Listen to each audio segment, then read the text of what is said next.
In this section, we're going to have a look at spectral effects, specifically several types of basic filters. These processors will change the amplitude of an incoming signal in a frequency-dependent way. Now, what does that mean? An input signal might have some low frequencies and it might have some high frequencies. And sometimes we might want to change the amplitude of these two frequency regions in different ways. As an example, a low-pass filter is a spectral effect where the low frequencies will pass through without being changed in amplitude. But the high frequencies are going to be reduced in amplitude or attenuated. They're filtered out. There are several other types of spectral effects that we use as audio engineers to process signals. In order to prepare for exploring these things inside of MATLAB with computer code, let's first start out in our digital audio workstation and look at the basic processing of several types of spectral effects.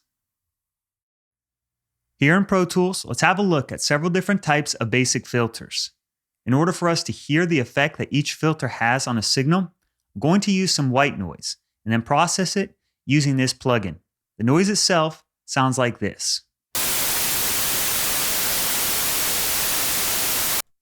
Now we'll turn on the different types of filters inside this plugin. First up is a low-pass filter. It allows the low frequencies to pass through without being changed, and the high frequencies are going to be attenuated. Therefore, another name for the low-pass filter is called the high cut, and it sounds like this.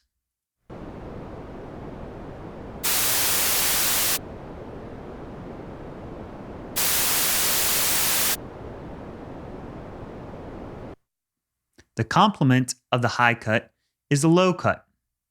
It's also called the high pass filter because the high frequencies will pass through, but the low frequencies are reduced in amplitude. It sounds like this.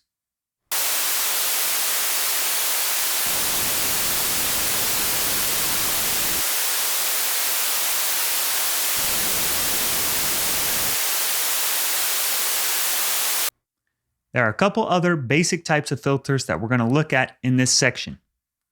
The next one I'll demonstrate is called the notch filter.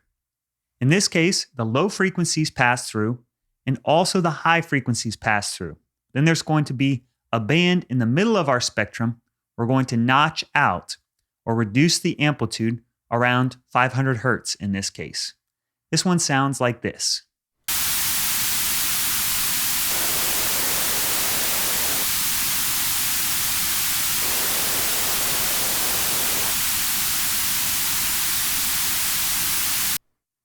The complement of the notch filter is the last one I'll demonstrate.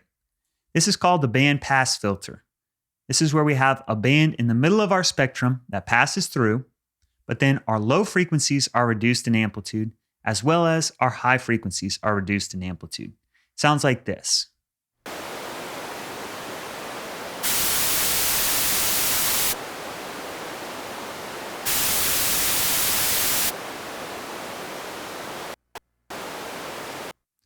So that's the four basic types of filters that we're going to explore in this section. Now that we've heard how they sound, we can look at how they're created and then implement them in MATLAB.